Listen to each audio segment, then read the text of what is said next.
Here we are, bottom of the Smash Mountain. I would like to thank all my Patreon supporters at patreon.com/bsmpod for continuing to support me and what I'm doing.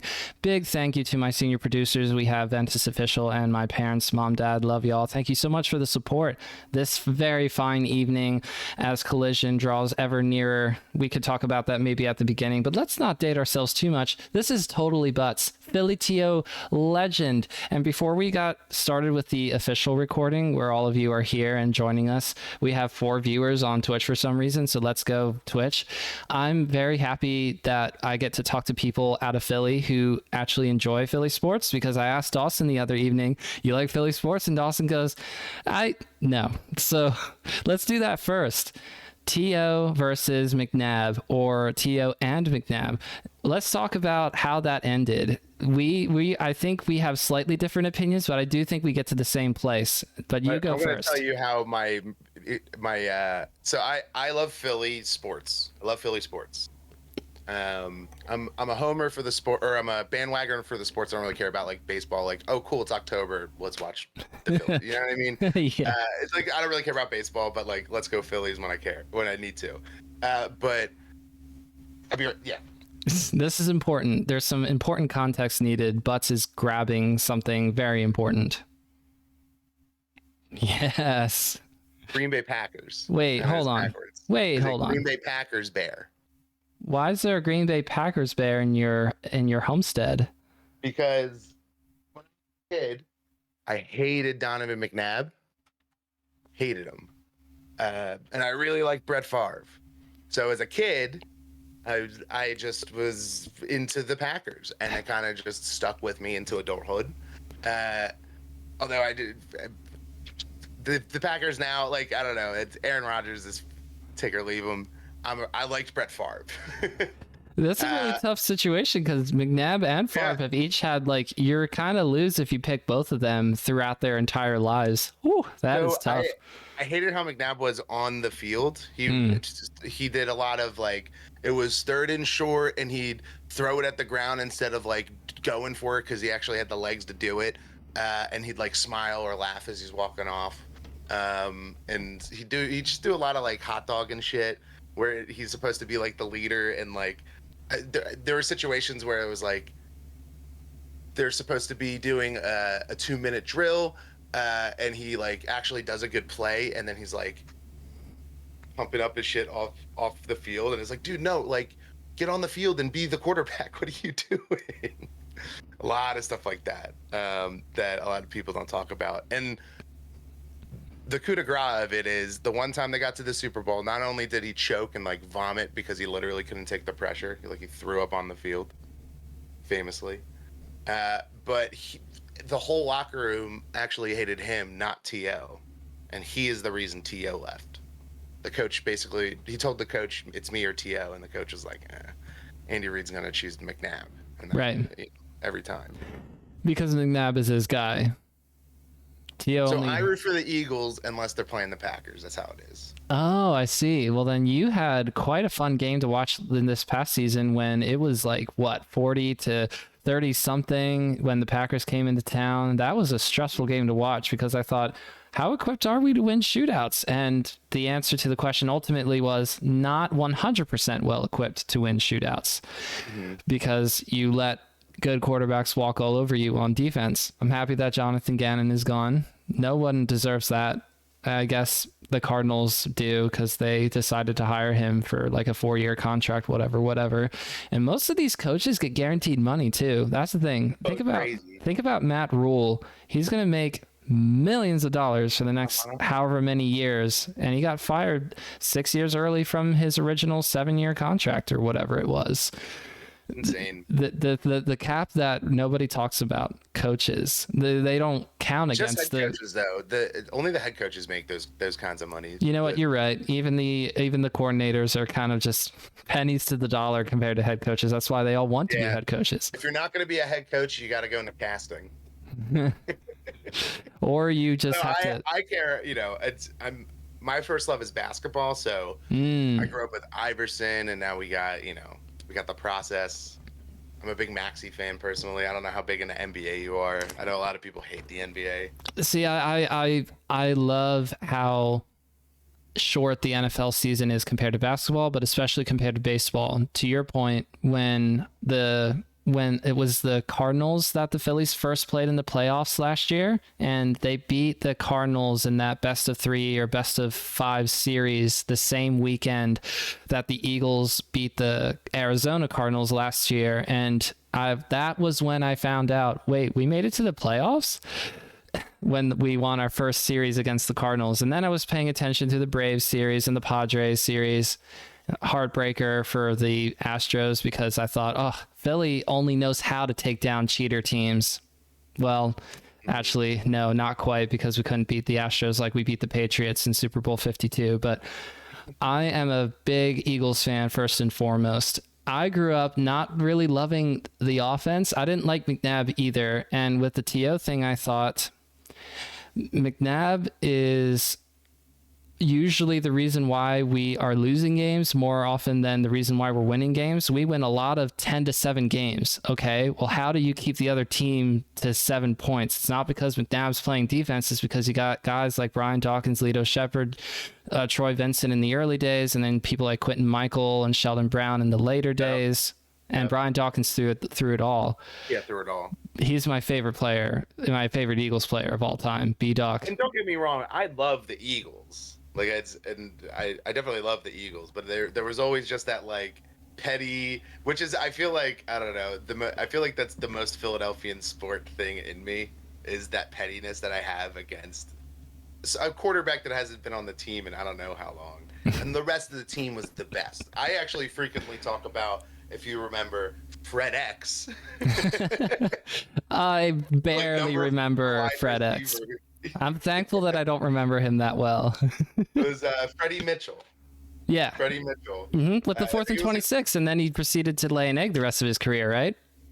Yeah, but that was the best part, because he was definitely the loudest wide receiver on the team, and was just like, so like, I don't know, he pumped out his chest a lot, and he was just the number 4 wide receiver. And he nicknamed himself Fred X, which is both a terrible and amazing nickname. It's stuck. It's stuck. What I love about the Eagles team right now is the seemingly switched roles between the head coach and the quarterback. The quarterback is the one who acts like a 10-year veteran NFL head coach who's like seen it all. Jalen Hurts reminds me a lot of Mike Tomlin, hey, let's just get this done. I think Mike Tomlin and Jalen Hurts would be too much for one organization. Yeah, the players and the coaching staff, the front staff, the PR people, they would all say, we don't know what to do. We can't do anything with this. We could literally do nothing. The Eagles concentrated more on Sirianni's antics the entire playoffs, and they focused on Hurts almost. And it's funny because normally those roles are switched. Normally it's the players who's all brass and talking, and it's so funny when you see that shot of first time the Eagles have had a healthy locker room like since I can remember. because Jalen Hurts is that dude. He's such a great leader. You see him talking to teammates on the sidelines, and you go, this guy gets it. The teammates all love him, and I go, this is cathartic, because even when Wentz was on his big MVP year in 2017, I didn't get the impression that he was super popular as a guy. He was just playing really well, and everyone was happy that he was playing well. But when you see Hurts talking to these guys, it's like, oh yeah, he's that dude. But my favorite thing. Even Big Dick Nick, like, like everyone loved him. Like there's certain quarterbacks that, like, to your point, just like are able to have that like camaraderie, and that's that. Yeah. Remember Jeff Garcia in 2006? He got everybody behind him when he replaced Donovan McNabb after that torn ACL. That's how it is. Couldn't throw the ball more than 35 yards down the field, but everybody loved him anyway. Okay, I wanted to say that my favorite thing about the Super Bowl, other than Hurts' performance, was him like correcting and checking Nick Sirianni on the field. They're waiting for a call to come through, and Sirianni's starting to talk to the Chiefs players and sideline, and Hurts is just like, oh, no. And he's just like, he like pulls down his arm and is like, oi, like checking his own head coach. I watched that clip over and over again. It's so funny. All right. We have talked enough Philly sports for a Melee related podcast. I wanted to get into Melee at some point tonight. We got to cut it off here. Philly sports are awesome for their own weird reasons. At least we win championships. I'm looking at you, other cities like Jacksonville and Cleveland. So let's talk about Melee.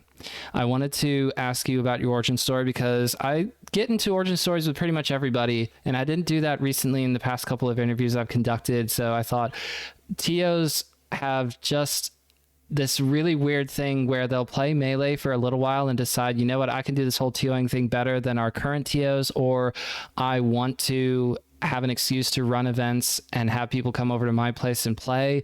I want to contribute in some meaningful way because I know that I'm not going to be a player long term. You know, you discover I'm not going to be the best player in the world. So let's get into TOing of all things. And I'm interested in hearing from you. How did you get into Melee, and then how did you get into TOing? So Melee was like this really. First of all, I got into Melee, I feel like late compared to when most people get into Melee. That being like my after college. Now I like grew up with Smash Brothers, like 1998. Like I got Smash Brothers, I played them all. I did the midnight release for Brawl. I played Melee forever, right? Best in the neighborhood, like that whole classic story. And like had known bits and pieces of what Melee was. But in college played Smash 64 and Brawl, and like kind of played competitively. We would play 1-on-1 and without items, but just didn't know any like tech, didn't know it existed. And then so we got into Brawl Minus and Brawl Plus, and then all of a sudden we found or heard that there was somebody on campus making another Brawl mod called Project M. And this is actually, I got to play a pre 1.0 build that had Goku in it. Like so Goku was in PM. Why did they take? Oh, well, I know why, but you get it. Okay, please continue. But it was like an echo character of Captain Falcon. It was like based off of Captain Falcon, but like changed a bunch of the moves and a bunch of stuff like that. Oh, so that's where float came from. Because doesn't Goku float a lot? And Ganondorf floats. Yes. Oh my gosh. I'm gonna ask Blade that. Shouts out to Vigilante Blade was on the development team. Please continue. Sorry, go ahead. So the dev that I met was a guy called Vanguard. He's the guy who made Lucario. He designed Lucario. So that's cool. Hates Lucario and it's his weirdness. Blame Vanguard, I guess. So blame is a strong word. Say thank you. I say thank you. I think Lucario is sick. I've said that to people and they're like, "Oh, fuck that guy." They're not. They are so unappreciative. That's the kind of person who has a bad thing to say about J-Mook winning his first super major.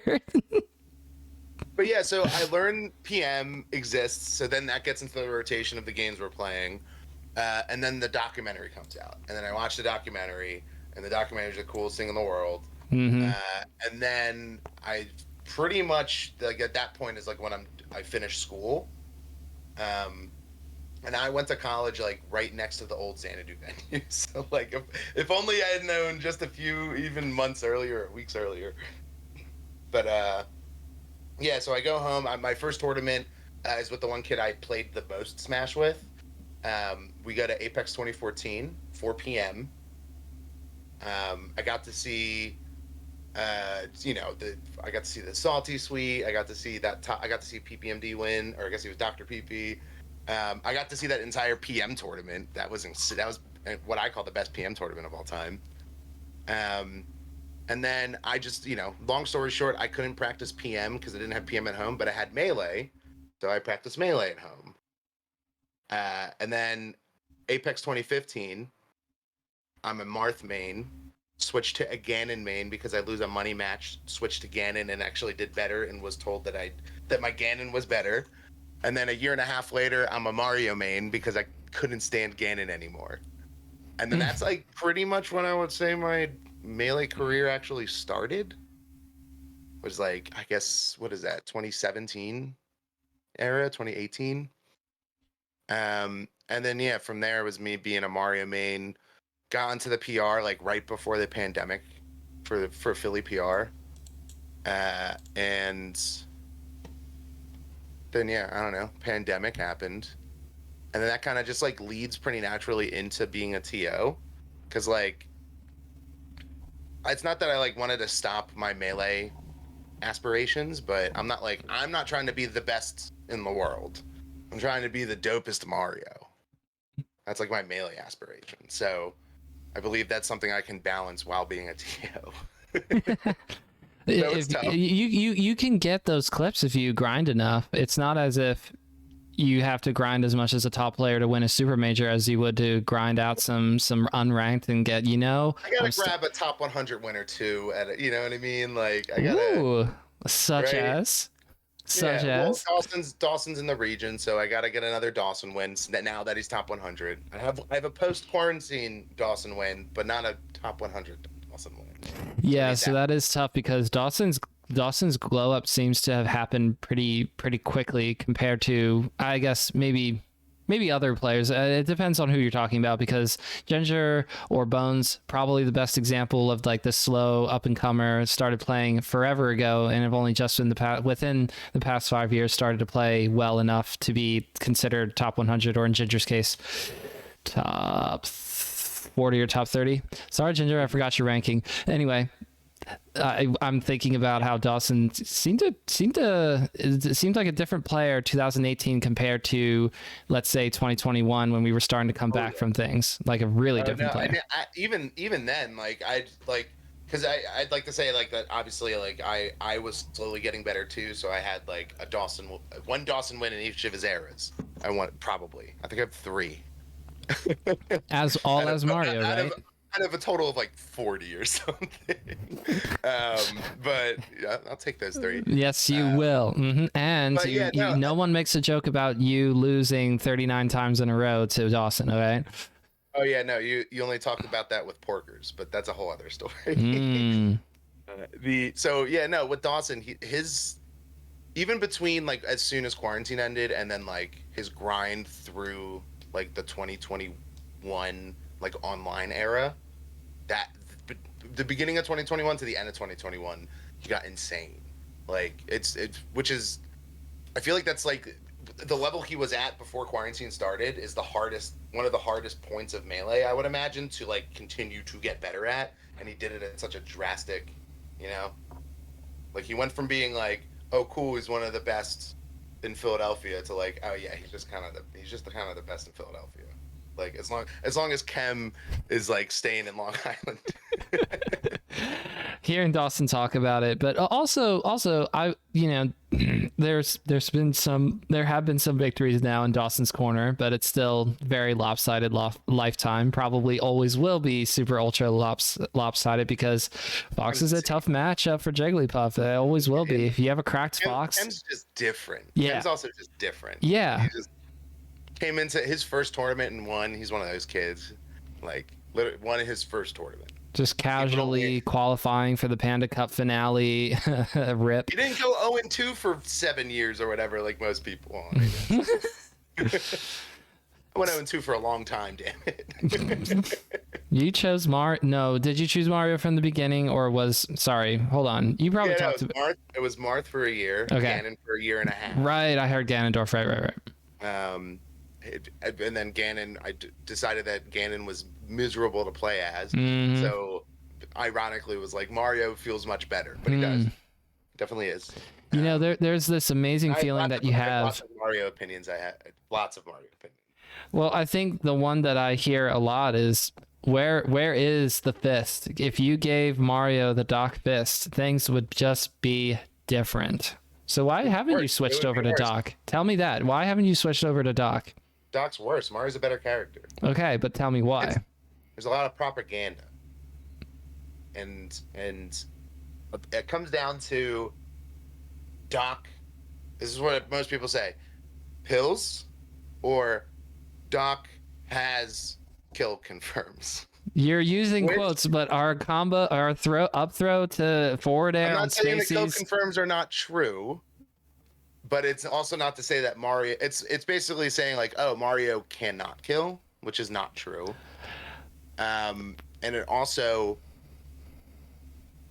in my opinion, discounts how well Mario does in neutral compared to how Doc does in neutral. Because I think that's a big difference. Because Mario, two big advantages again compared to Doc are like just longer hitboxes, so you can just reach further, and one less frame of landing, one or two depending on the aerial, less frame of landing lag on his aerials. So it's just able to combo more, which means that he has more openings in neutral that are more threatening because it's not just going to be chip damage or something. It's going to lead to stuff. And that neutral overall, it's like I mean, I don't know. I feel like we could talk the rest of the time. But I feel like Mario's neutral, its ability to win that neutral overall and like the matchups. There are some matchups that Doc definitely does better than, and is like Marth or Puff, like definitely like sure. But it's not like all floaties. Mario is able to like edge guard, for example, like Doc can't. Doc can't sit out there for forever. Mario's recovery is better, so he's able to edge guard better, right? So he can go out there and like deal with a Peach that's just kind of floating, or deal with a Samus that's just shooting bombs, for example, for floaties. Or go out there to a Luigi. My favorite is going out to Luigi and just caping him the other way, going all the way out there, caping the side B and making Luigi go the other way. And those are just like options that Doc doesn't have as much of. He's much more one-dimensional in his one dimension is a lot better than a lot of Mario's dimensions, but I think the sum of Mario's parts, having all of all of those dimensions, end up making it better. Though if we're being honest, it's negligible. They're right next to each other on the fucking tier list. They're right next to each other. And then fireballs are better than pills, but I'm gonna put out a video potentially with Turn Down for Walt. We'll see. Yes, that's who you got to team up with. Also, you got to get this. You got to get this. Okay, so we also have to talk about your Mario Discord community combo videos, because the most recent one was super cool. Did it feature Sozin? Because I feel like I've only just heard of Sozin within the past 3 months. Sozin's been on every one. Okay, so that's just me not paying attention then. I mean, there's a bunch of them on there, but I've been preaching Sozin as the truth of the future of Mario for years now, and I'm super happy that he's finally like able to give himself some platform. He wasn't in the best area in terms of like internet and tournaments, so he just couldn't do much to like just let people know he was good as fuck at Melee. And then now he's living in an area that just he can go out more. He's just good internet and going, that's all good now. So now he's just putting out clips and gets hella views on Twitter, and frequently makes more than one person in my local scene say, "Butts, why don't you combo like Sozin?" That's so mean. That's so mean. Why don't you just play Sheik as good as J-Mook? I don't know. I wish I could. I mean, when you're seeing anyone play Mario, even when you see Turn Down for Walt's suspiciously tasked-looking Mario out on Twitter, I mean, are you saying to yourself, I haven't thought of this before, or are you saying, I just don't have the fingers for this? Oh, I'm always looking for... That's the thing with Mario. And why the Mario community is so cool in the Discord, is that there's like 7 of us. Like... unironically, like there's less than 10 of us, like active at least, and of the people who are active in the Mario Discord, half of them are like Doc mains who are just hanging out or and like talk shit sometimes, or people who play both, like Slim Chang's a good example. He's like a Mario Brothers main. He's amazing. Wait, hold on. Was there someone who came into the Discord who said, Mango's playing as Mario on stream right now. Here's a Twitch clip. Here's another one for 2 weeks, and then just disappeared after that? Well, no. So when Mario first played, this is actually hilarious. When Mario first played, when Mango first played Mario on his stream, when he was first doing it, like on Ranked or whatever, a couple weeks ago, it was posted in the Discord, and then in the Discord, we were all talking mad shit, and now Mango's Mario sucks. He is a bad Mario. He's good at Melee and can get good results with Mario because he's good at Melee, but his Mario's just not good. The amount of times that we were just like seeing Mango like just up throw nair somebody at like 60% and go, wow, Mario sucks. It'd be like, well, maybe there's other things you can do, but you could also just up throw nair and say, wow, Mario sucks. That's an option as well. Okay, so that's going to be your intro to your video in big text with Turn Down for Walt's voice going something to the effect of, Mango's Mario is dog water, and here's why. It's bad. I think that's a great way to grab everyone's attention. Everyone will go, Mango's not bad at Mario. Watch this video. Oh, I see now. I think that's a great hook for you. Yeah, no, he's fake. He is a fake Mario, and it's not because he like switched to Doc or whatever. Like what I love to hate on Doc, and that's fun. And it's very fun to have the Doc hate or whatever. Doc is fun and cool too. Mario's better and cooler, but whatever. But no, it is his Mario was basic as shit. His Mario was so basic. Ever since None came on the scene, I don't think anybody's really wanted to say it, and I think after him bringing it out again in ranked, like Nunn's Mario is real, even though like it's only real against fast followers. That's fine. That's okay. It's still super. Sozin it isn't as cool as Sozin is without Nunn doing all of Nunn's cool shit. But now Sozin just does cooler stuff than Nunn does, if we're being honest. Yeah, no, I see Sozin clips and I go, that's better than I feel like anything I've seen. By the way, shouts out to Clembule or Clembu1E saying Clem, my goat in the Twitch chat. Welcome. Is it Clembule or is it Clembu1E? What are we rolling with? Butts, you tell me. Clem's the NYC. Wait, Clem, are you helping TO Collision? I can't see the chat, but you can. Yes, well, I will monitor with NYC TOing.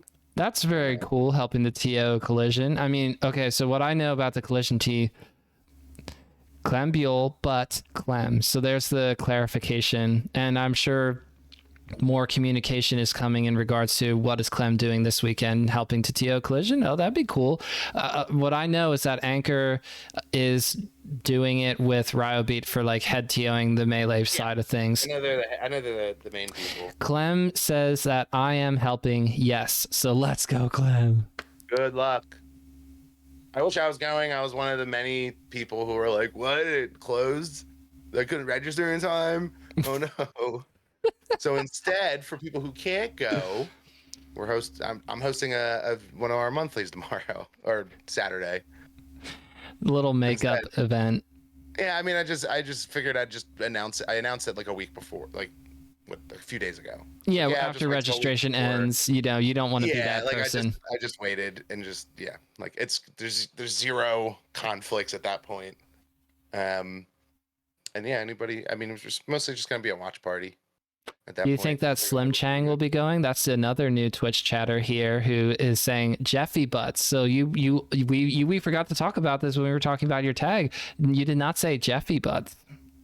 I guess Slim is the only one who calls me Jeffy.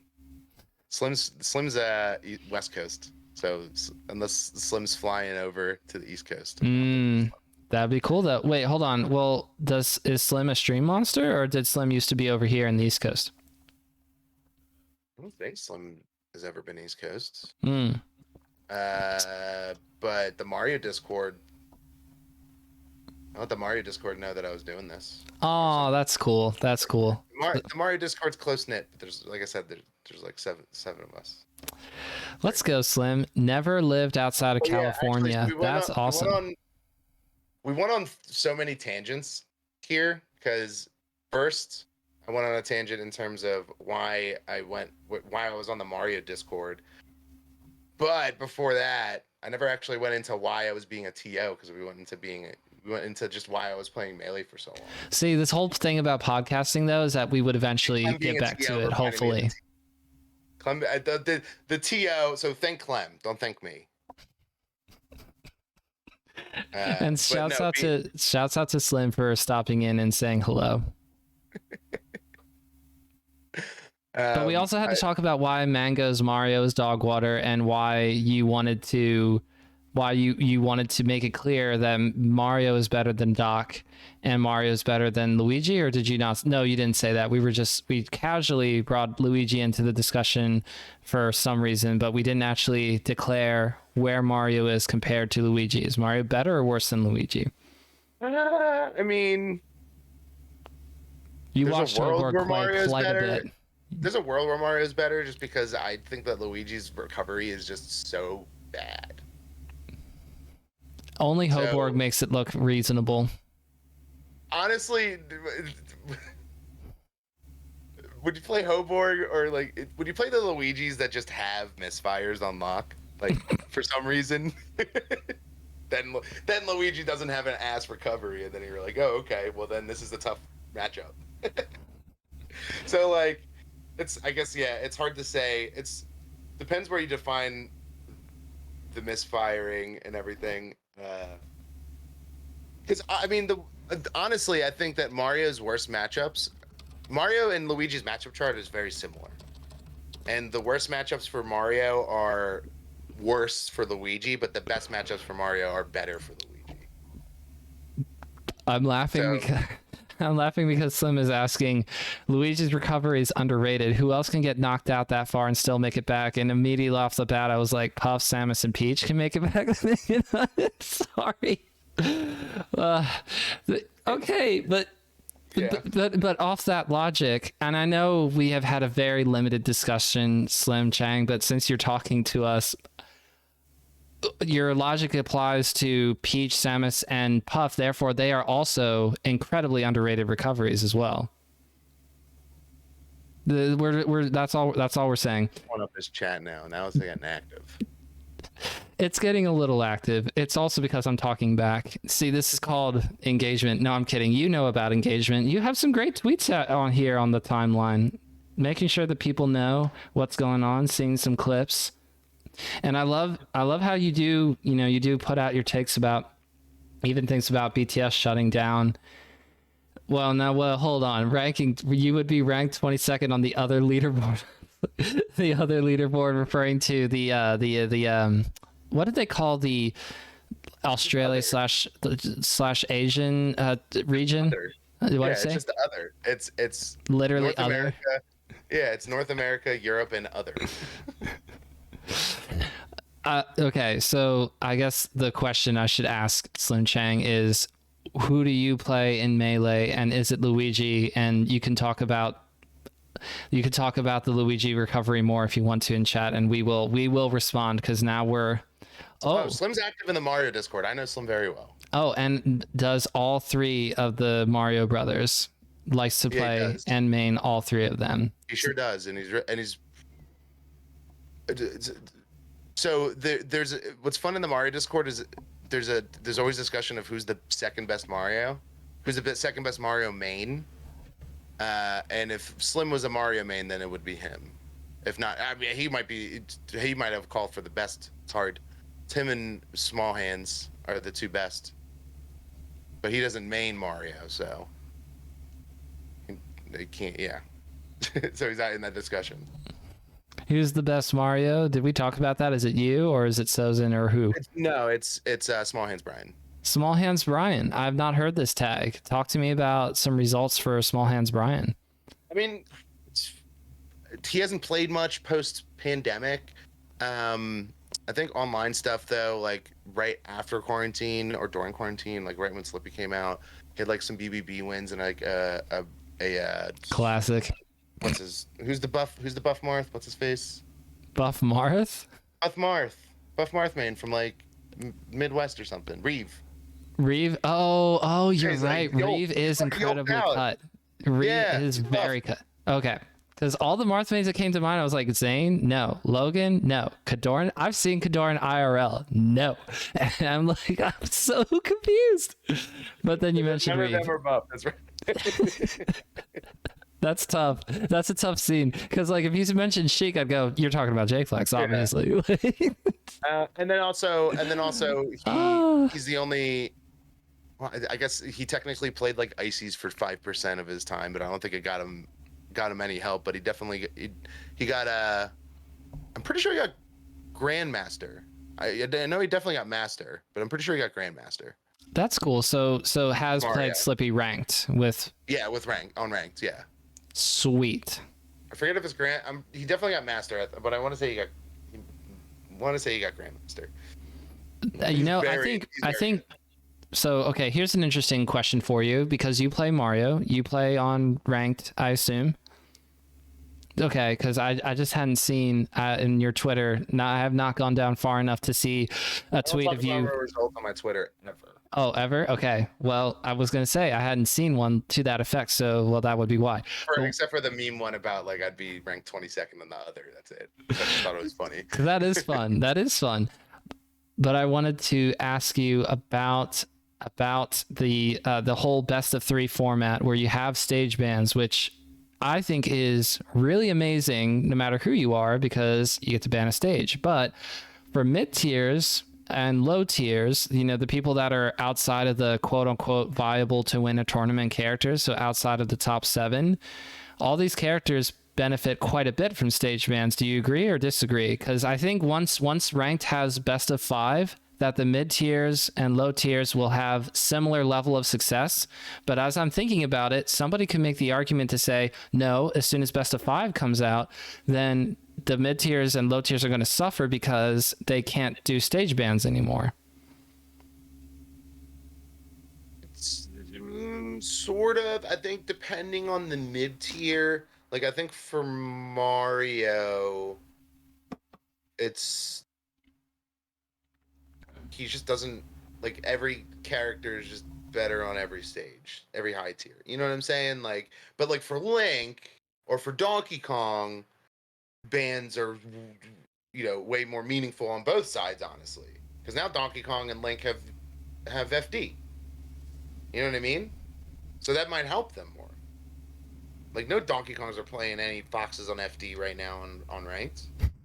They don't want that smoke. I mean? It definitely goes both ways depending on the character. I think on Mario's end, it doesn't matter as much, and in fact, I like it more because it doesn't matter as much. It's more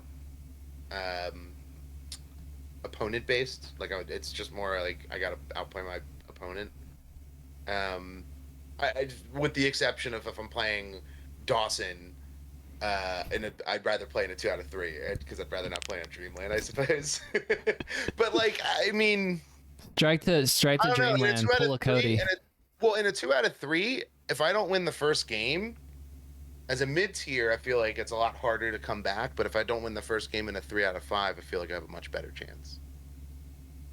Wait, that's from a Mario's perspective. I think from like a Luigi's perspective, or like characters that care about FD more. Doc cares about FD way more.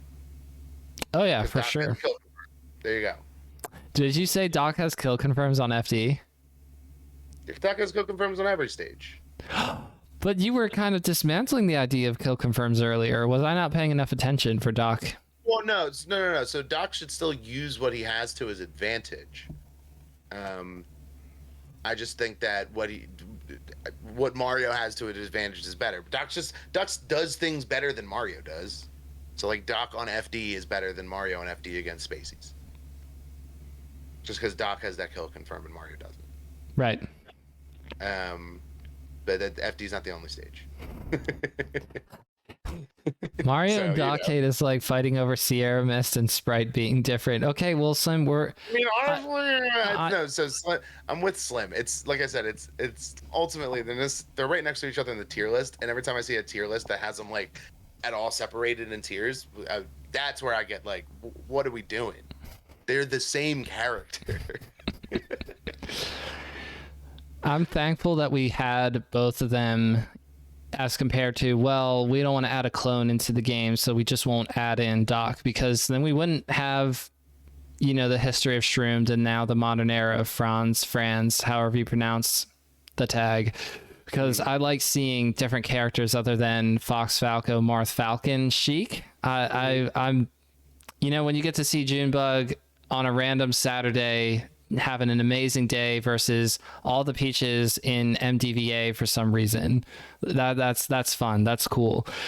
And that would be my reason why I don't think mid tiers and low tiers will struggle with ranked best of fives someday whenever that happens, because they don't seem to have a problem with it IRL. So bring it on. Exactly. Okay, so we do have to talk about how you became a TO. We gave a lot of love to the Marios, to your Mario, to the Mario Discord. Slim Chang has stuck around and really chatted quite a bit, so big shout outs to Slim Chang. I'm putting you in the overlay. I'm making a whole video about why fireballs are better than pills. That's why I would have got into it if it wasn't for that, but that will be coming out one day. Sorry, I needed to make that a point. Let's go. So talk about TOing. Yeah. So first off, I want to give every prop first to Gene, to Moosh. They were the like only TOs I guess around when I was, and George hosts No Johns. Yes, you're talking about MPL. Let's go, George. No Johns is super cool. And I am the worst. I'm the worst with that. I might even try to look it up. What is it? Drexel. Drexel's been hosting tournaments in the city as well, bi-weeklies, like when they can during the school year too. I just wanted to give the props to like the current TOs that aren't me. I'm a new TO in the scene. I've only been TOing for like a year and a half now. A little, yeah, like since August of not last year, but the year before, I guess. Yeah.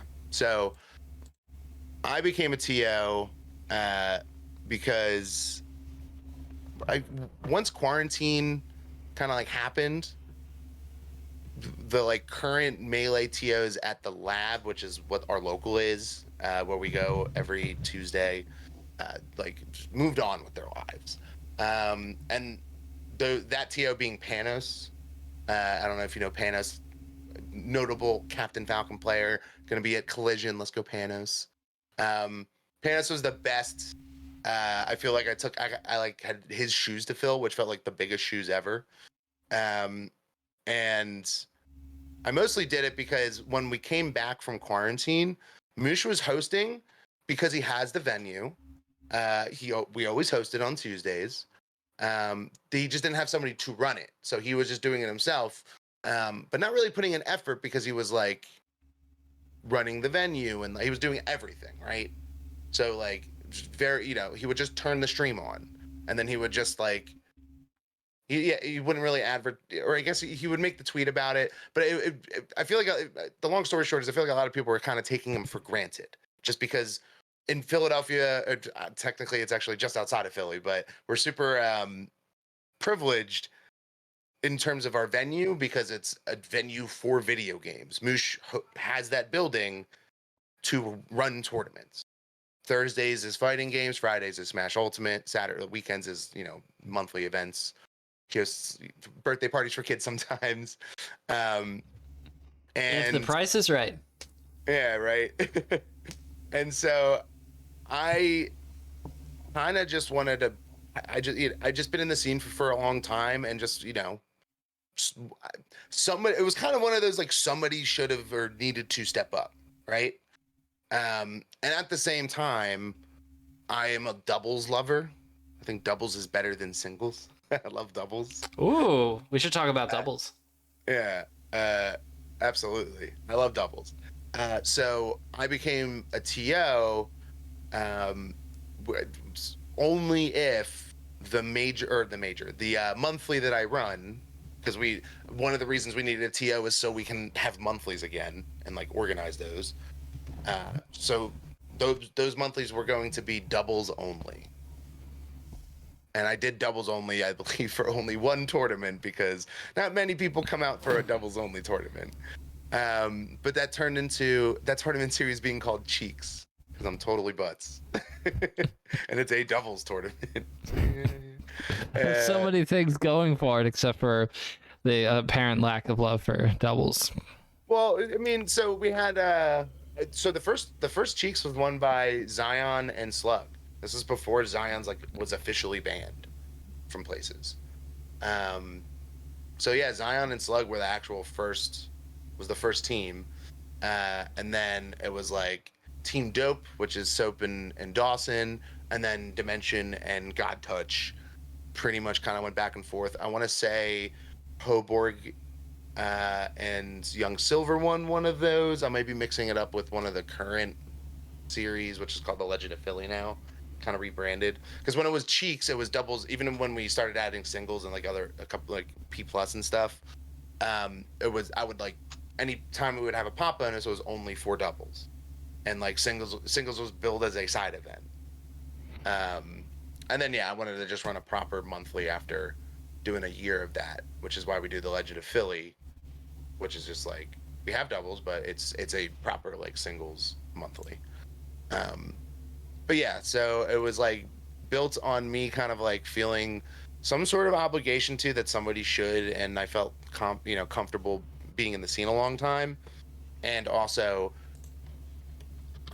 I wanted to do a doubles tournament. And now my end goal, I never thought that I'd like end up like trying to learn being a TO and like trying to get better at being a TO. And it's fun, it's a kind of fun skill set to like build. But my end goal for myself, like I know a lot of TOs would probably be like, I want to run a major, and I have a lot of opinions about like how every tournament's a major now and how that's stupid and we need the regionals back. But I want to run. My end goal is a doubles major. See, there we go. People have been talking about where's this doubles major, and right now it's brewing. And here's the thing. Doubles. I want a doubles major. Just because I want a love for doubles to come back, and I know the solution for doubles to come back as well, and I think it's also the solution for Melee dying right now. If I may present it, very short and sweet. Go ahead.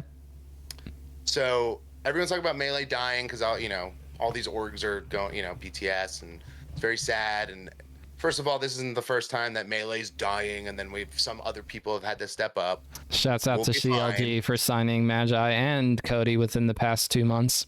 Yeah, absolutely. And Melee's gone through ups and downs before, like big like this. This seems pretty on the bigger end, but there's been other big like huge like Melee's dying. And number one, the oversaturation of majors last year, right? Was literally every other week there was a major. There was I believe what was it? I think it was August through October. There was literally a major either for Melee or Ultimate or both every week, which is too much. What? I loved all that Melee. Maybe not much. from a mental health standpoint for players, TOs, staff, and everything. But I personally, I was like big football fan, so I get to watch the Eagles every Sunday, and now I get to watch Melee every Sunday. Oh, by the way, you did what Slim just asked you to do in chat, which was take a rip, let it rip. And I know you need to you can't do that while you're talking. I haven't had a cigarette since December 27th. All right. So that's what this is. Mm-hmm. No, it's okay. It's all good. But that's what Slim wanted to happen in chat. And I was going to suggest it, but I needed you to get through your thing. But I also wanted to make it clear that I personally enjoyed all the wealth of an overabundance saturation. There's not too much Melee in me when J Mook and Hungry Box are showing up to every Mickey Mouse major and battling it out for first place. It was super fun for me. Here's the solution, and the solution, because I'm sure you as the viewer and me as the viewer, I'm a longtime viewer myself. I love watching Melee myself. We don't have to, just because there's not a major every weekend doesn't mean we don't have to watch high level Melee every weekend. Right, we don't.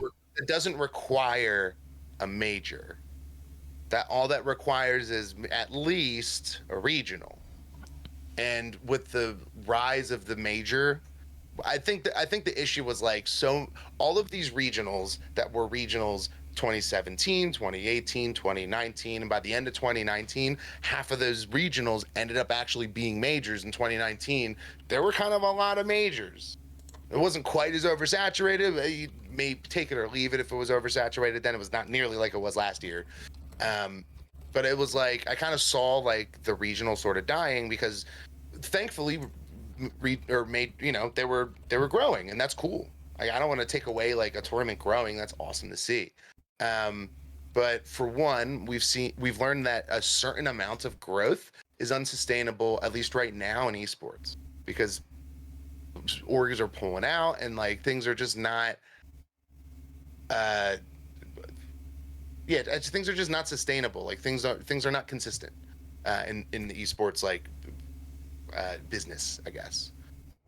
Nothing stays consistent unless you're a C9 or a Liquid, or it seems like even TSM, because didn't TSM just drop Tweak, right?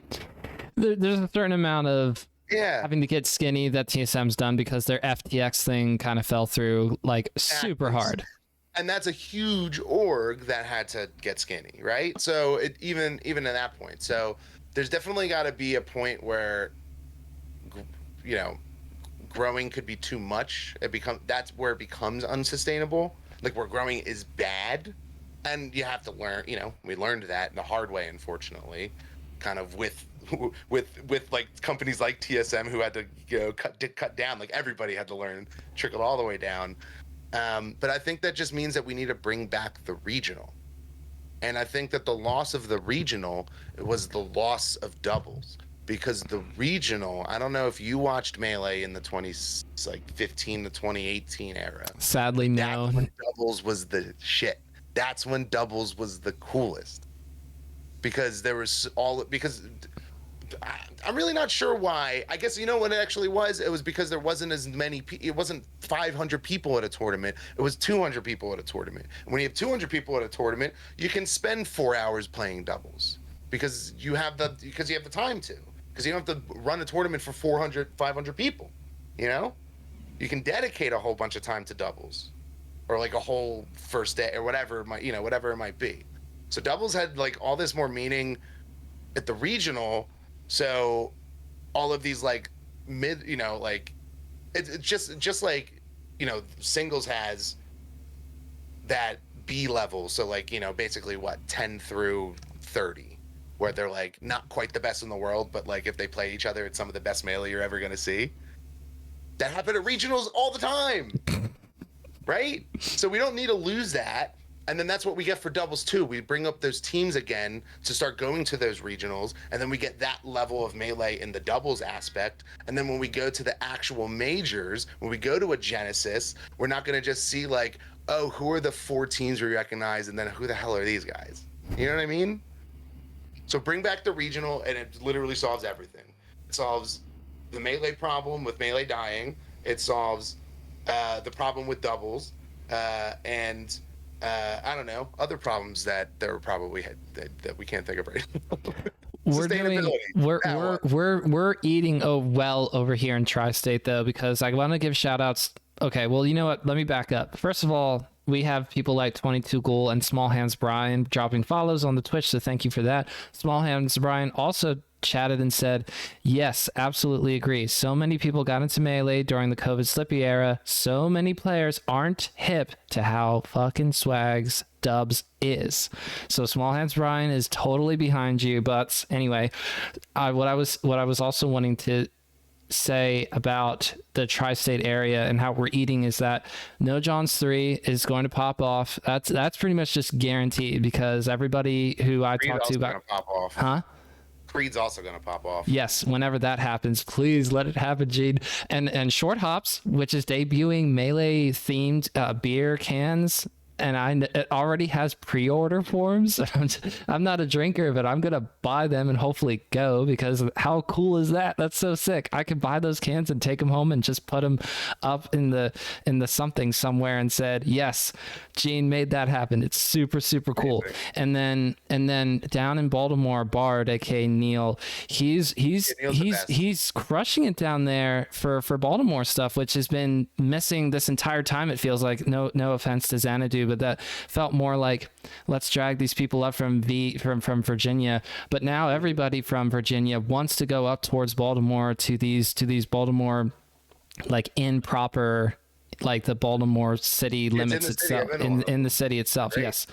And it's super cool. I mean, that's there was over 120 entrants at the last monthly. Hopefully there will be a lot of entrants in this upcoming monthly at the end of the month. I will be going to Bard's next monthly down there on March 25th. But we are doing so well with regionals and tri-state. I am super thankful and happy. All of these are within a reasonable driving distance. We could get a carpool going, and there's people in 717 who actually want to go to that stuff. It's super cool.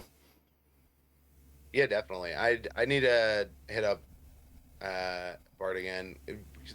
There was like a bit of a few months in a row where we had like a cross promotional kind of thing going on for our Legend of Philly thing and his thing. And then I think, yeah, we just took some months off. So the way I run it is I kind of just want to make sure that there's always some Melee for people to play in Philly, because there was just a period of time where like we only had one weekly on Tuesdays and that was it. People are like, well, what if I can't show up on that? Like, what if I have class on Tuesdays, or what if I work late? Like, some people do work second shift after all. Exactly, right? So I definitely, like to try to host bigger ones and try to get a lot more people to come out. But then at the very least, like this one, some people got shafted, not against the TOs, just like timing and stuff in terms of not being able to sign up for Collision on time, myself included. I wasn't planning on even running a monthly this month, but just kind of how things worked out, I was just like, well, kind of why not, right? Like, if there's Melee to be if people will play Melee, why not host? That's my whole thing. So I'm not always looking to always have like, oh, let's have the most people ever. I just want to make sure I provide a space for people to play Melee if at all possible. Right? If you feel comfy talking about the multi-TOs, trying to run multi-events, trying to make things pop off, trying to make things happen dynamic, because it is a very delicate balance to say, I want my event to pop off. And yes, technically I want other people's events to pop off. But I guess first and foremost, my event to pop off. You were talking about people getting shafted for the Collision registration stuff and it being capped. Correct me if I'm wrong. We've known about Collision and registration was open for a while, did we not? Or did we not know? I feel like I knew since... We all knew for sure. There was a little bit of a miscommunication in terms of like, oh, is the cap relative to just Melee or is it for the whole tournament? I guess it was like... but that's... I'm not trying to blame the TOs on that. That is everybody who did not sign up for Collision on time's fault. But we just didn't expect everybody else to sign up as early as they did, I guess is what it turned out to be, because it closed earlier than expected, as far as anybody who didn't sign up on time would say, and myself included. It's tough out there. Still my fault. It is not their fault or anybody else's. I thought that there would be a timeline where we went back to, because so let me just make sure that I make it clear to you. I started following Melee at the end of 2018 more closely. I started watching live events in the beginning of 2019, but I would say overall I haven't been in the weeds nearly as much as I have ever since starting this podcast in the beginning of 2021. So all I hear about when Riptide 2021 gets announced, that was the first in-person major that you could register for coming out of the COVID era, like the COVID lockdown era, and it registered out within 24 hours or 48 hours, and they had to increase the cap. And because they said, oh, well, since everybody registered and we have budgetary means, we could extend the cap a little bit, and then it capped out again and capped out one more time, I think, even after that. And I thought, well, everyone's excited to get back to a Melee in-person major, so this will not be the case moving forward. But then every once in a while, something like Collision or Combo Breaker, something where Melee or Smash in general is not the focus, and therefore it will be capped, it'll be hard capped, and there's nothing you can do about it, and it will still somehow... You have to register outside of a month to kind of have that spot guaranteed. That is pretty tough. Yeah, and Collision's also a super established Ultimate tournament too, right? So, like, no surprise that it already, you know what I mean? It's a lot of Melee people are like, ooh, new major. Well, that's me. I was like, ooh, new major. I only know that I was only, I guess, reminded. I guess I've heard of Collision before, but I was reminded that it was a it's been an ultimate tournament by Moosh, because Moosh, is deep in the ultimate scene as well, of course. Deep in the sauce, deep in the sauce. Okay, so we kind of already covered that. What else did we want to cover this evening? Because I think we got a great picture of what things are currently like in Philly. Oh, yes, doubles major. We'll put a timeline on that. If you have a doubles major by 2025, will you be happy, or is it too late, too far in the future? You want it sooner. I am far too modest of a human being. For the first thing I need to get over is what I feel like my role as a TO right now is I do my shit, but the second anybody else like this, and I'm not saying this like Gene is walking on my toes or anything, but if Gene wants to run something, I'm just like, oh yes, no, please run it. No, I want you to have it. I want the whole month is yours. You know what I mean? Like, I need to have some sort of like some more urgency for my own shit, in terms of making sure that I'm growing my stuff. And like one of my mainly goals in the beginning of the year was to host a tournament that had at least 100 people at it. I haven't done that before. And in order to do that, I need to, I lose opportunities the more, I need to figure out solutions other than like, you take the whole month, because Gene has a tournament this or next month, and then Creed the month after.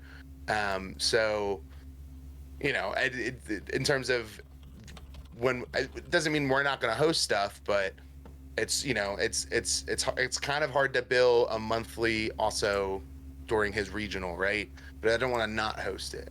So it's kind of like figuring that kind of stuff out. And being in the TO chat more and planning ahead more. Lots of growing pains. So advocating for yourself is a challenge. Yeah, it's the biggest thing for a doubles major is I feel like will require a large pop bonus. So I need to figure out, have a conversation with TOs about how they figure out sponsors and how that works with budgeting, because I don't know anything about that. And then, otherwise figure out a way to maybe start saving money. I need to get my own life together to do that too. Right. So I don't know. It's just kind of like the end goal. I don't necessarily have it planned. I kind of just want to keep saying it out loud to people and like, you know what I mean? Like make it kind of force it into reality. You know what I mean? Like the more I say it, the more people know about it. And then eventually I'm going to be like, oh, you're the doubles major guy. Right. And then I'm going to have to do, you know what I mean? Like I just have to keep doing it, keep saying it, and it'll eventually happen. Someday. But you don't want to put a hard like you want to figure out other things first before you are ready. Yeah, I feel like I need to learn more as a TO first. Like let me get 100 people at a tournament before I look, because I'm thinking if I host a doubles major, it's probably gonna have 100 people tops. I can't believe Slim missed it. Dang it. Okay, so let's talk about the M Series 9 real quick, because M Series 9, BMW, Melee, Start, GG, because I'm pretty sure that doubles. When is the next one? Yeah. Oh yeah, that's right. Doubles has a pop bonus. Yes, they have. I think. I'm trying to go with Porkers. That's my static teammate. Mm-hmm. Yes, that is your static teammate. Isn't it not at least 200? Yeah, I think it is 200. Here, he hit me up with it. Where did he hit me up on Facebook? Oh, this is the wrong one. I got duped. No, I thought I had chosen M Series 9. I chose BMW 9. But here we go. Yes, 200 doubles pot bonus. See, that helps. I think Bard has always enjoyed putting a reasonable pot bonus into doubles, because I think somehow Bard understands that there's a certain group of people who will just show up because they see 200 and they'll do it without necessarily realizing it was for doubles. Absolutely. I think that it's because when I ran my Cheeks events, I would do the same thing. I would do $200 pop bonus, and then in the Smash GG for doubles. So I think that's something that Bard is on the same page with you with. I feel like there's a team up in the future somewhere where something's gonna We almost happen. actually did. It wasn't the best communicated because for some reason it was like I don't know why Bard didn't reach out to me specifically because it was like somebody who wasn't Bard reached out to Moosh who reached out to me that said that Bard wanted me to help him with the last tournament that he ran with all the crew battles and with uh, the most recent one with Junebug doing the DK run. Yeah. Um, and I forget why there was like some weird miscommunication about it, but it was just the same day as our own monthly that we had already announced. So it was like, ask me a month earlier, right? But yeah, no, I can definitely see. I know. So yeah, to answer your question, I guess he's already reached out and wants to do a thing like that crew battle, but more region focused. So like, let's bring Philly and do the Philly crew battle versus the MDVA crew battle, or whatever, or crew. Yeah, the Richmond crew though, just kind of riding on Junebug's Donkey Kong of all things, taking 10 stocks. Anyone taking 10 stocks in a crew battle for any character, any reason, that is very impressive. Very, very impressive. It's always a heavy. It's like a Donkey Kong or a Ganondorf. Look, Or, I love Prometheus though. Captain Falcon. I don't know if you watched anything from the Black Empowerment Melee Invitational, but watch Prometheus versus Toussaint. That was amazing for my part. I thoroughly enjoyed that. Yes, it was a good set. All right, let me go ahead and do that. Oh, Slim says that he once took out a whole crew on his own, ROFL. Raffle. Okay, well, let's see it then. I don't know, Slim. I don't know what to tell you, but do you see the Mario? Say again. Slim 6. I believe it. Okay, never mind. I fully believe it. I don't have to have video of it anymore. Mm-hmm. It should just be believed. I believe. I hope that this Mario throwing a middle finger at everyone on the stream is not TOS.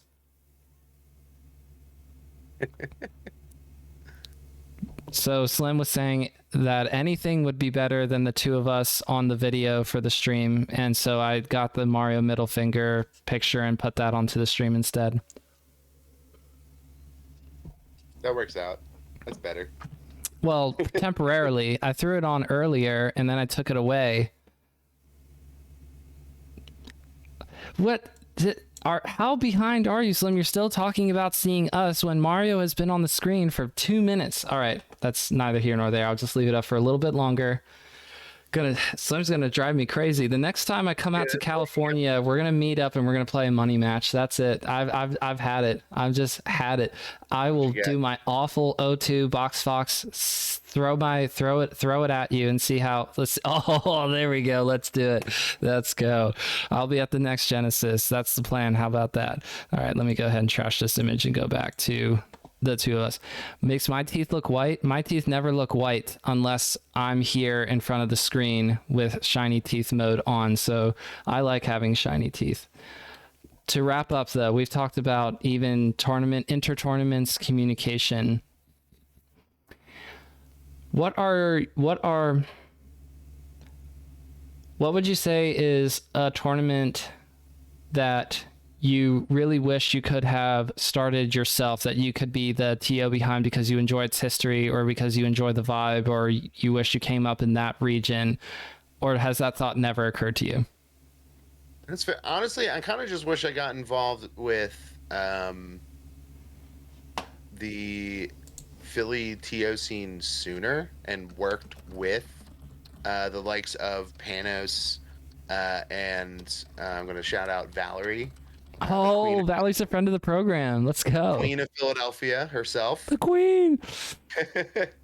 I wish I had an opportunity to learn from them directly instead of tangentially or like afterwards, kind of like remembering what they did. Trying to remember the things they did or how they ran stuff. Because the gang tournaments were amazing, and they had a lot to do with that, as well as R2D who ran all the stuff out of Swarthmore. That was a college that was that where the tournament was hosted. But those guys were just great people. And also just the tournaments that they ran, just like were great. But just specifically, those gang tournaments were the coolest. I've been at like a bunch of regionals. Back when regionals existed. They're existing again. I have one regionals back, man, because you can have them like really dope ass venues like that, and both of those regionals had not only some of the best top 8s, like that was the first one was Captain Smucker's beating Zane's ass. That shit was awesome. And then both of them had the opportunity for like things like they were some of the first tournaments that ever had Slippy recording setups, like back when that was like a novelty. And then so they were able to do things like that. And then they did oh, that's right, this was so cool, and this is what you can do with stuff like regionals. So there were, I want to say, like, I don't remember, we're gonna just call it 6 spots. So after pools, everyone got put into bracket, except for there were just 6 spots that were open, and anybody who didn't make it into bracket were able, actually everybody, you can make it whether you made it into bracket or not. You were able to play before bracket actually started in like a waterfall, or I guess it was a waterfall. No, it was a ladder. It was literally just a ladder at the tournament, like a ladder bracket. So you like you do on like Smash GG on Smash Tuesdays, right? And the people who placed the best in the ladder could then make it in bracket, even if you went 0-2 in pools. Which, that's such cool shit. And then also it just gave you the opportunity to play more Melee that mattered. It's tough when you have 1,000 people to put through a whole bracket. Just imagine Genesis 9 doing something like that. Like, there was only like 200 people at Gang 2. Like, if that, maybe 150. So you could do super cool, innovative shit like that. You know? And so that's I always think back to that tournament when I TO, and just like how cool and innovative those tournaments seemed at the time. And like they did stuff at the time that like were either norms now, or like that waterfall into the bracket thing, or excuse me, the ladder into the bracket thing. Like tournaments I don't think I've ever seen that since. You know? It just reminds me of what the Kish brothers were known for back in the day. They would do all kinds of different things for their brackets as well. They would just say, you know, we don't have to do top 8 in a traditional sense. What if we just did round robin for top 8, and the person with the best record wins the tournament? That's what they did for that tournament that was in the Mango episode in the doc. That's why that was. Oh, that's how they did that? Yes. Did they even mention that in the doc? I don't even think they did. They kind of do. They got lucky though. Like a bunch of times. I can't believe I never noticed that. I'm gonna say I watched that tournament because of that doc. That was a long time ago, so I probably didn't realize it. No worries, That's no crazy. worries. If you go back and watch the doc, you'll see how Hungrybox and Mango are playing the same high level people, and it's because all the high level people were in top 8, and then they all play round robin, and the last match of the day was Hungrybox versus Mango. They had the 2 best records at the end of the day, so they actually kind of got lucky with that one. Yeah, okay, so you could do cool shit like that at regionals. All right, I'm gonna look into doing stuff like that. No, okay. Well, careful. That's you should just reach out to Kish Prime on Twitter and say, hey, how do you feel about? Give me some advice on this whole top 8 round robin thing. What do you think worked or did not work with it? Because he also said, when I had him on for the podcast, he said, we also ran that tournament until Tuesday and everybody stuck around. Like, I don't know if you can get, they had it like from Saturday to Tuesday or something like that. They're like, oh, well, the tournament's still going, so I guess come in tomorrow on Tuesday, guys. Well, no, they intentionally planned it that way. Oh, I don't know. That's weird. I don't know why. Let me I don't remember all the 100% details. It could have been that they ran other tournaments where they intentionally said, let's actually do kind of like a Sunday into Monday into Tuesday thing. It may not have been that tournament specifically, but the top 8 round robin, it was that tournament that's in the doc, because you see them like have their, oh, Hungry Boxes has won all of his sets against everybody else. Mango's won all of his sets against everybody else. And now it's Mango versus Hungry Box to see who wins the tournament. It's true. I guess when you think back at it, there's a lot of just like everyone's playing each other. So that makes sense. That's funny. I'm currently extorting Slim Chang, who's asking to donate so that we can all watch a video together. And I'm saying just go onto the Patreon. If you sub to the 5 tier, then we'll watch a video. Sure. That money where your mouth is, Slim. Although I'm scared of what video is gonna make us watch. I'm not the one who put my Patreon link in the Twitch chat. Slim was asking to donate, and I thought, oh, Patreon. So that's what the Patreon is for people who, for whatever reason. Okay, well, Slim's credit card, which is his mother's, unfortunately not working today. Also degeneracy. Also, hey, look, it is what it is. Oh, and I totally missed the last part of your set there. Calling to doubt. Does Slim Chang actually win this game? Oh, no way. Oh, snipes the double jump and makes a comeback and wins. Okay, Slim's the GOAT. I have to now. For Slim won one of the Levos when Leffen was running Levos. Yep, that's what Slim was saying in chat. 3-0'd and then 3-0'd again at Eddie Mexico. If I'm. He's also the kind of guy who's just gonna sit in somebody's chat when they're interviewing somebody else and be like, "Yo, let me tell you how good I am at melee." Hey, I appreciate. That's fine because he's good at melee, so you can do it, I guess. Mm-hmm. All right. That seal now. Slim Chang the GOAT with the $sign. Okay.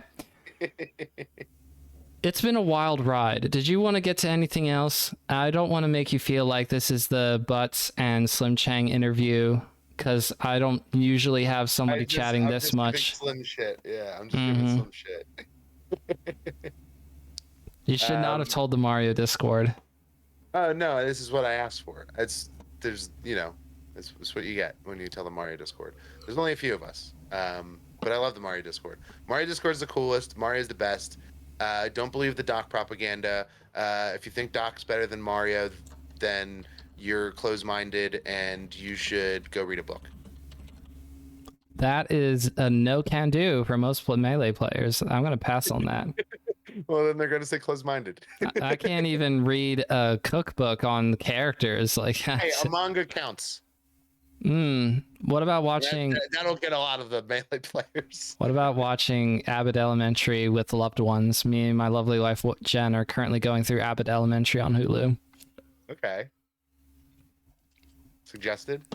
It's like a, The Office, except all the people that you're following are not in a work office, they're in a school, they're teachers, and so they're teaching school in the show. And so if they're teaching in the show, then that's reading, right?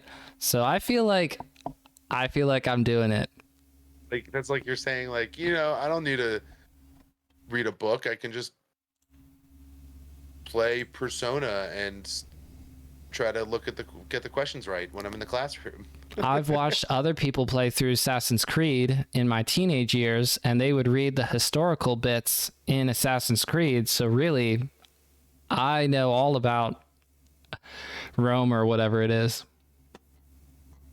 I mean, I'm talking about all these books, and I have all these books on my left that my friend's given me that I haven't started. Oh, actually, I know I did start one of them. So there's that. I do have that going for me. We should save that for. And everyone should read all the Melee books. Like, what's the one you're right. Melee is Broken. Yeah, Melee's Broken. Such a great book. Very good.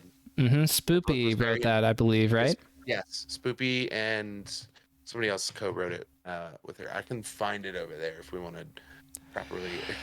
I'm sorry, and I think the person who we are talking about who helped to write this book, I think, was more in the editor role at first, but then Yes, correct. I think Spoopy was the main writer, main author. Yes, yeah. but it's a great book, and I did read that within the past 3 years. So never mind. You read a book. You've read a book. I've read a book. I can't believe it. I totally forgot that and I own it as well. So, support the Melee authors in the scene. There's not a ton of them either, but they're out there. Next book I actually want to read is called Dilla Time. If you know, I don't know how into hip hop culture or history you are. I mean, I'd probably have an appreciation for it. Whenever Sean Evans interviews somebody on Hot Ones who's a certified OG in the hip hop scene, like had on Lil Cool J recently. Am I getting the names, the sequence of names right? It's Lil Cool J, if I recall correctly. But what I'm getting at is like someone who's been around for a minute. LL Cool J. LL Cool J. Yeah. All right. See that I knew I was missing something. So had on LL Cool J, and you hear about things about the 80s, and most of the time people talk about 80s pop music and everything, but that's when hip hop was coming up, growing, just kind of like in the background, and you were underground. But then that was probably the most important work at that time to bring that genre forward. So if you want a quick, really interesting and great to watch series about hip hop history, it's on Netflix. I think it's just called like Hip Hop History or something, or the history of hip hop. It's like a mini series. It's like a bunch of episodes. Super easy to find if you wanted to learn more about that. But the book I want to read is called Dilla Time. There's a producer named Jay Dilla, who a lot of people call the best rap producer ever. And what he was famous for was when he produced his drums, he would not use a sequencer.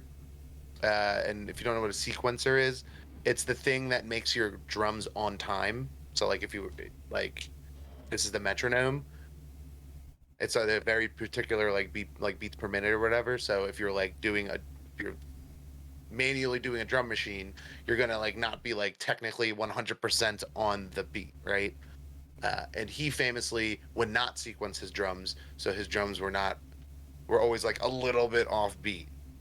And so similar to how you have normal time and then you have what's called swing time, which is 1920s jazz, swing, right? Yeah. This music theory guy in Chicago, I think, wrote this book about Jay Dilla, how he invented a third time. I don't know music theory that well, so I bet I could be explaining it better. But it's no, that's okay. So but you can tell. I want to read about it. you can tell, even as someone who's not super into music, if I were to play you "Sunshine of Your Love" by Cream, you would say, "What is wrong with this drummer?" And you might not realize it right away, but if I told you it's behind the beat, then you would notice it and go, "Oh gosh, this is awful," and that song becomes harder to listen to, unfortunately. Sometimes it works to the benefit and sometimes it works to the detriment. But you know what, I like how there was a certain amount of, for Dilla, saying we don't have to be 100% on beat, we don't have to, we can do things differently. That was his whole thing. So his stuff, so that's the thing. So when you're a rap producer, you're it's for all intents and purposes electronic programmed drums. So they lose an authenticity to them because of that, or the music loses authenticity because of that. Especially if you're going to be using samples, which a lot of rap producers do. They just sample real authentic music, and then when you put in programmed drums, you lose that authenticity. So he kept the authenticity by keeping it unsequenced, but still doing it in such a particular. I don't know. It's interesting. I guess you just got to listen to some of his music. Yeah. It would probably help. I read a book about this artist and then I listened to the music and no, normally you kind of have to listen to the music first. It's like reading a book about Melee. I read Edward Budding's The Book About Melee, and Wow, what a great book. I guess I should watch it like actual gameplay now. This game seems pretty cool. That'd be You ever wild. heard about Smash Melee? No, the one for the GameCube. Don't watch it on YouTube. Read this book first. I know somebody who is amazing at guitar because he got good at Guitar Hero.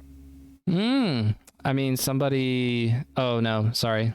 Freddie Wong doesn't count. I think he played guitar before Guitar Hero. Please continue. Is this somebody who I know? He's in the melee scene. Ite. Who? Captain Falcon. Ite. It's a known Philly Captain Falcon grinder. So possible you've played them on the internet. Very possibly. I've played a few Falcons, but I don't remember. I don't remember anyone's tags that I play. Like it is truly faceless opponent out there. I don't care if I recognize a tag or not. I just go, this is the character that I'm playing. When I play in person, I do think about who I'm sitting next to and observing their habits and everything.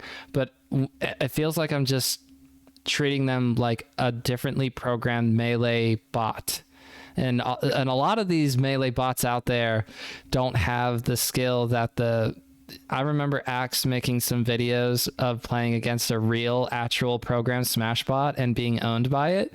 That was funny, super fun to watch. But yes, the ones that are actually humans playing, I just treat them like faulty programming. They do some interesting things sometimes and they might have habits to exploit, but I just don't think of the person that I play across from online as a person because they're not sitting next to me. It's so weird to even think that somebody is in their room, like how I'm in my room and so on. Oh, and by the way, this is my all over the brain work. Slim Chang asked like 30 minutes ago, what is this drawing behind me? This one right where my hand is.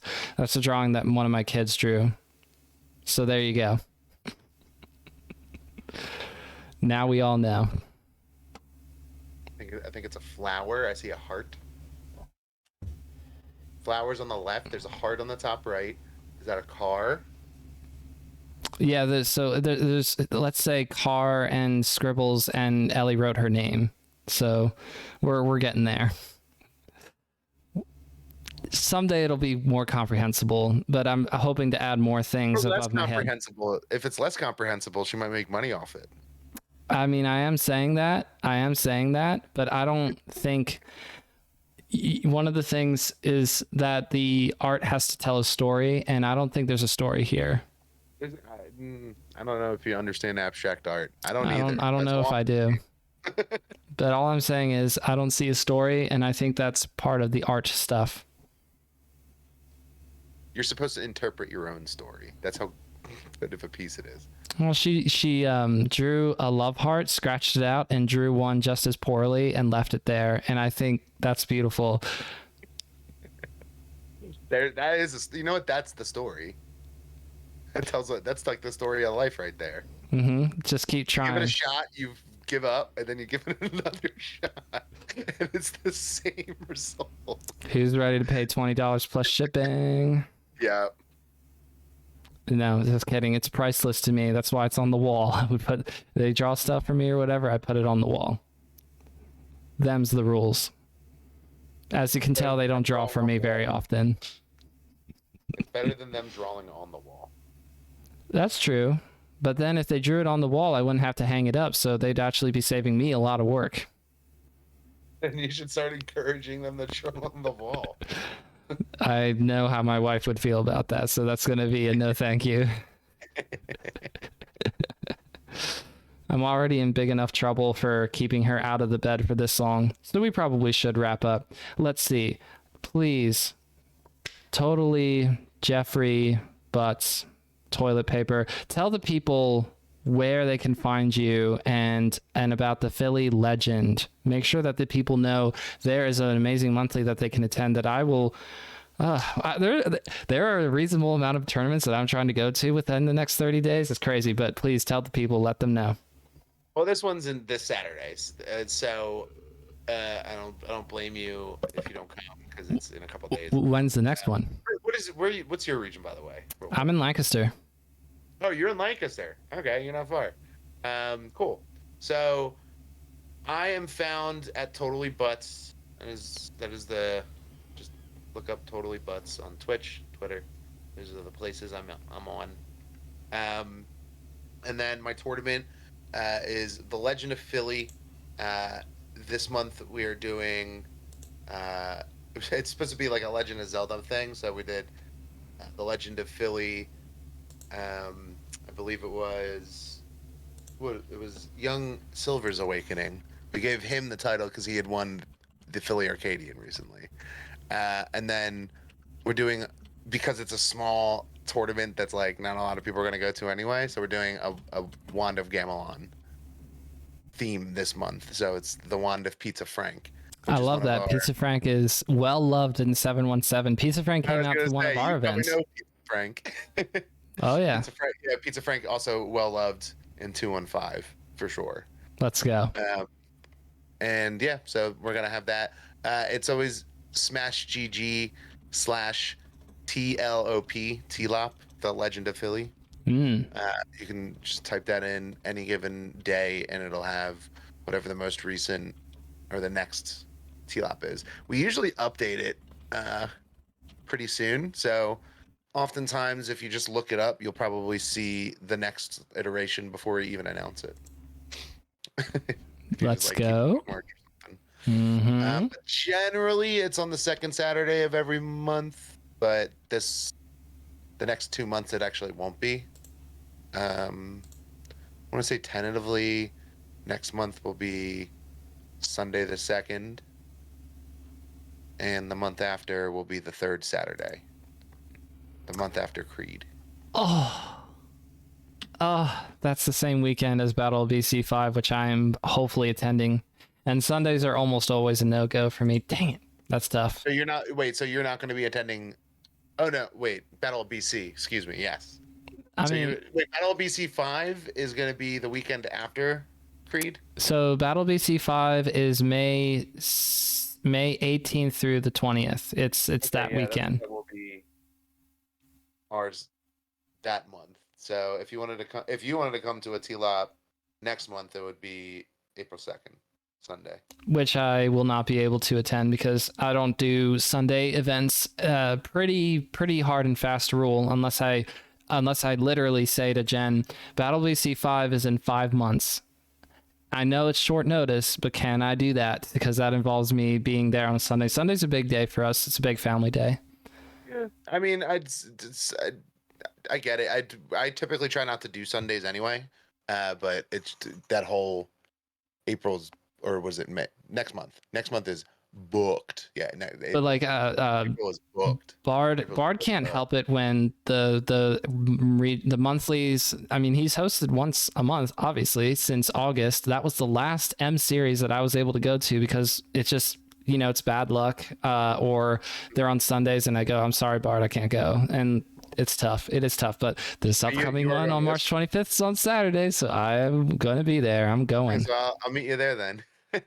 And I will meet Porker as well, and we could do some dub sessions, and you'll both wish that you did not agree to doing that because wow, you need to practice against a better team than me and whoever I carpooled with, but it'll be super fun. No, me and Porkers need to practice ourselves anyway. Especially if you want to get into that top 8 or whatever we start paying out $200. Let's go. Get into the money. Yeah, see if we can get into the money.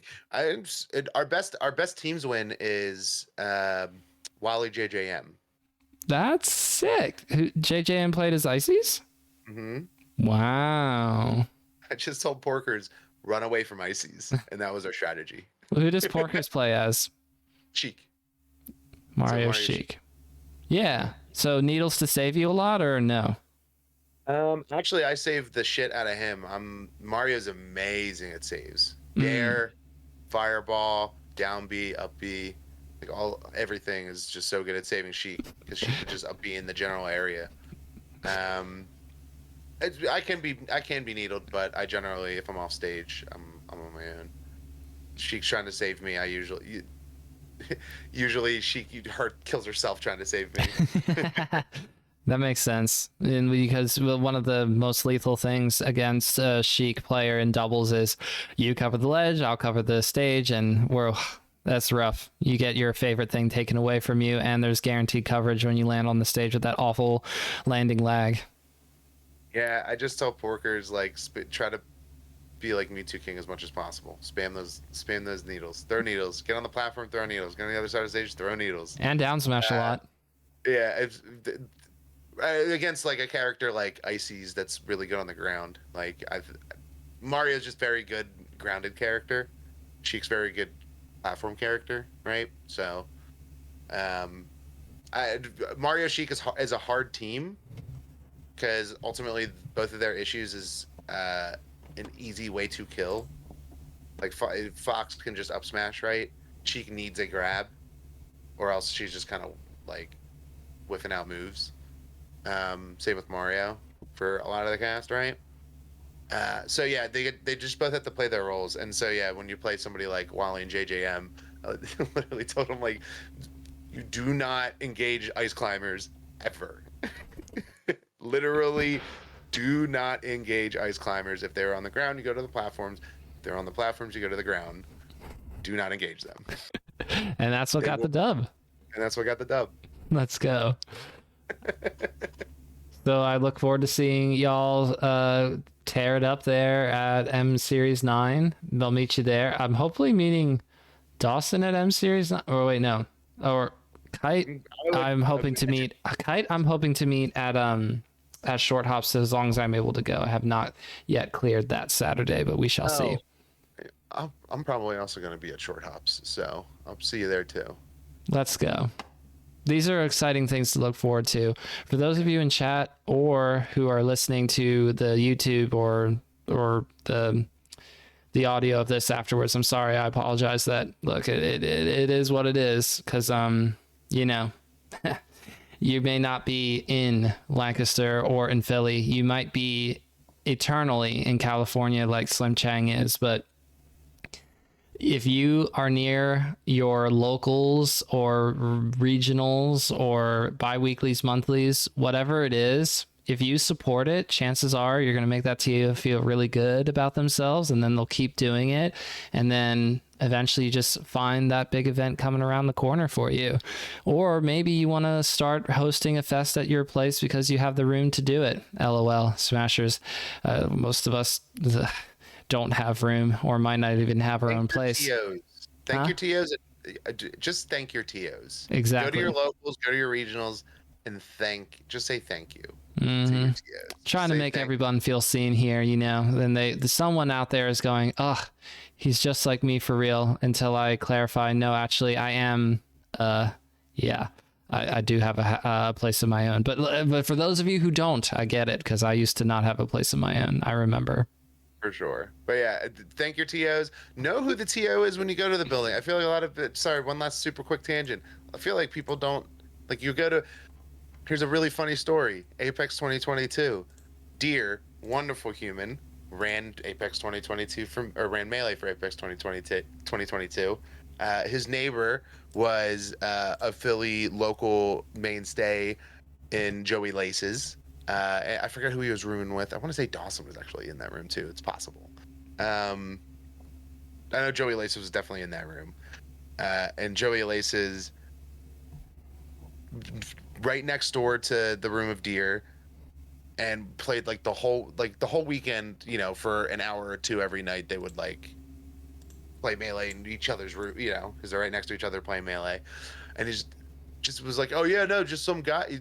I think I was sitting next to him in top 8, and I said something. I said hi to Deer, and like, I hope you're doing well. Like, good luck for running top 8 today. And he's like, oh yeah, no, I played Melee with that guy. I was like, he's running the tournament. He's like, what? He is? He was just he said he was like beating, I don't know. I think he said he was like talking a bunch of shit to him because he was like beating him in friendlies or something like that. Like one of the nights because he was drunk or something. And I was like, poor Deer. Think about the tournament, dude. Go acknowledge that he did everything that you were here for. And I just beat his ass in friendlies. That's part of the reason why I want to go to Battle BC. It's just purely because Deer is someone who I would know being there, who's been on the show before, and is so incredibly cool. I got to meet Deer at Genesis. He's super cool. Yeah, I briefly at Apex because he was running everything, of course, Right. but Yep. I was happy to be able to be like, "Hi, dear. Thank you. Nice to meet you." Did great. I mean, also ran a tournament in Seoul, South Korea. Who gets to do Yeah, that? not even that long before Apex either. That was so cool. Yeah, no, Deer seems like just one of the very good eggs in the community. Not that there's a lot of bad eggs, but he seems like a particularly good egg. Again, Battle BC5 looking to be a major in and a mainstay in our calendar moving forward. Knock on wood for you. That's right. So here's hoping I get to go to that as well. But in the meantime, we got to get going. Let's play the outro, then stick around. We'll do the thumbnail. We'll get you rolling after that.